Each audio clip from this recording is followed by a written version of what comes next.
রাজবাড়ীর গোয়ালন্দ উপজেলার দৌলতদিয়া ঘাটে নদী পাড়ি দিতে অপেক্ষমাণ ঢাকাগামী সৌহার্দ্য পরিবহনের একটি যাত্রীবাহী বাস পল্টন থেকে পদ্মা নদীতে পড়ে গেছে। হতাহত অনেকেই, নিহতের সংখ্যা আরও বাড়তে পারে বলে জানাচ্ছে স্থানীয় সূত্রগুলো।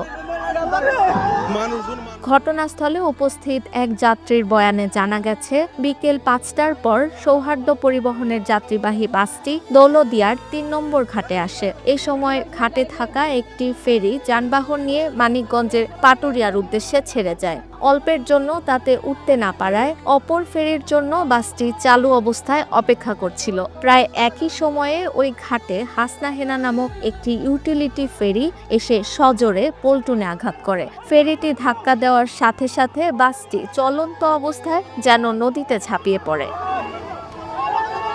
ঘটনার ভিডিওটিতেও দেখা গেছে একই চিত্র।